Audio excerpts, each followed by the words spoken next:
wabarakatuh. Jadi, pada video kali ini kita akan mengidentifikasi grafik fungsi dari kosinus menggunakan aplikasi GeoGebra. Nah, sebelum kita identifikasi grafik fungsi kosinusnya, terlebih dahulu kita harus tahu nih bentuk umum dari fungsi kosinus tersebut. Nah, jadi bentuk umum dari fungsi kosinus itu adalah Y sama dengan A cos K X tambah alpha tambah D. Nah, pertanyaannya adalah A itu apa ya, dan K itu apa? Sedangkan alpha dan D itu apa ya? Nah, untuk menjawabnya langsung saja kita masuk ke aplikasi GeoGebra. Nah, pada aplikasi GeoGebra ini saya sudah punya nilai A-nya, nilai K, alpha, dan juga nilai D-nya. Saya sudah punya fungsinya seperti bentuk umum yang kita bicarakan tadi bahwa fx atau y itu sama dengan A cos K X tambah alpha tambah D. Nah, kita bisa lihat grafik fungsinya seperti ini. Ini adalah grafik fungsi paling sederhana dari kosinus, yaitu cos X. Nah, grafiknya seperti ini. Satu gelombang itu ditempuh dalam waktu 2pi, artinya satu bukit dan satu lembah itu terjadi dalam waktu 2pi. Nilai maksimumnya 1 dan nilai minimumnya itu negatif 1. Nah, kita akan identifikasi A terlebih dahulu. Jika A-nya 1, grafiknya seperti ini. Kalau A-nya 2, kalau A-nya 3, wah, ternyata nilai A ini berpengaruh terhadap nilai maksimum dan nilai minimum dari grafik tersebut ya. Bagaimana kalau A-nya ini 0? Kalau A-nya 0, ternyata grafik ini sejajar dengan sumbu X. Nah, kalau A-nya negatif, negatif 1, negatif 2, negatif 3.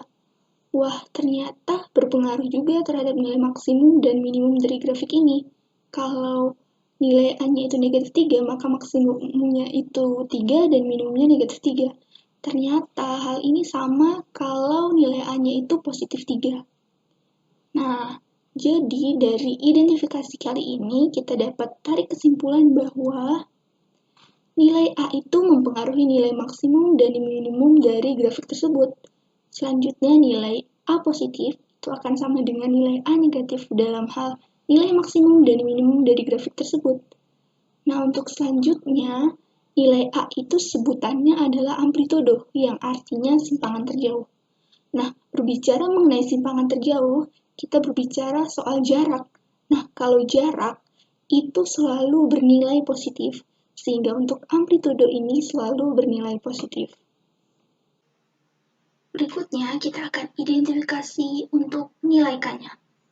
Nah, untuk nilai K positif 1, untuk grafiknya seperti ini. Nah, untuk nilai K positif 2, nilai K positif 3, nilai K positif 4. Nah, ternyata nilai K ini mempengaruhi banyaknya gelombangnya, teman-teman. Bahwa jika nilai K-nya positif 4, akan terjadi berapa gelombang ya? 1, 2, 3, 4. Akan terjadi 4 gelombang dalam waktu 2pi. Kalau A-nya sama dengan 3, gelombangnya ada 1, 2, 3. Akan ada 3 gelombang dalam waktu 2pi. Nah, kalau K-nya sama dengan 0, wah, ternyata grafik ini fungsinya menjadi Y sama dengan 1. Kalau K-nya negatif 1, negatif 2, negatif 3. Wah, ternyata berpengaruh juga terhadap banyaknya gelombang dari fungsi ini. Kalau nilai K-nya negatif 3, gelombangnya ada 1, 2, 3. 3 gelombang juga dalam waktu 2pi. Selanjutnya untuk K-nya negatif 2, akan ada 2 gelombang dalam waktu 2pi. Nah, dari identifikasi kita kali ini, kita dapat tarik kesimpulan bahwa K itu adalah waktu yang dibutuhkan untuk menempuh satu gelombang penuh. Untuk selanjutnya, K itu disebut sebagai periode, yang secara matematis dirumuskan sebagai 2pi per K. Dan untuk nilai K positif, itu akan sama dengan nilai K negatif dalam hal banyaknya gelombangnya. Selanjutnya, kita akan diidentifikasi nilai dari D-nya. Nah, jika D-nya 0, grafiknya akan berbentuk seperti ini. Kalau D-nya 1, D-nya 2, D-nya 3. Wah, ternyata Nilai D ini berpengaruh terhadap pergeseran grafik ini ya. Kalau D-nya positif, maka grafik ini bergeser ke atas. Bagaimana kalau D-nya negatif? Negatif 1, negatif 2, negatif 3. Wah, ternyata grafik ini bergeser ke bawah ya, sebanyak 3 satuan. Jadi, dari identifikasi ini dapat kita simpulkan bahwa nilai D itu mempengaruhi pergeseran grafik ke atas dan ke bawah. Jika D-nya itu positif, maka grafik bergeser ke atas, dan jika D-nya negatif, maka grafik akan bergeser ke bawah. Nah, untuk selanjutnya kita akan identifikasi nilai dari alfanya ya teman-teman. Perlu diingat bahwa nilai alfa itu adalah sudut. Kita akan cek kalau sudutnya itu bernilai positif. Wah, ternyata grafik ini terus bergeser ke kiri ya teman-teman. Bagaimana kalau alfanya itu bernilai negatif?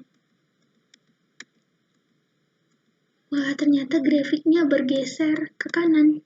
Nah, dari identifikasi kali ini kita dapat simpulkan bahwa nilai alfa itu mempengaruhi pergeseran grafik ke kiri dan ke kanan. Jika alfanya positif, maka grafik akan bergeser ke kiri, dan jika alfanya negatif, maka grafik akan bergeser ke kanan. Perlu diingat bahwa alfa itu adalah sudut.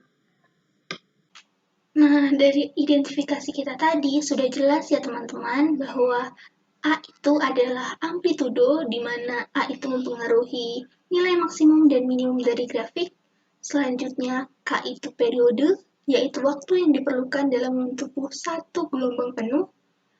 A itu adalah sudut, di mana sudut ini berpengaruh terhadap pergeseran grafik ke kiri dan ke kanan. Untuk A positif, maka grafik bergeser ke kiri, dan untuk A negatif, maka grafik bergeser ke kanan. Dan yang terakhir, untuk D juga mempengaruhi pergeseran grafik, yaitu pergeseran ke atas dan ke bawah. Jika D-nya positif, maka grafik akan bergeser ke atas, dan jika D-nya negatif, maka grafik akan bergeser ke bawah. Nah, sekian video dari saya. Semoga video ini bermanfaat. Terima kasih. Assalamualaikum warahmatullahi wabarakatuh.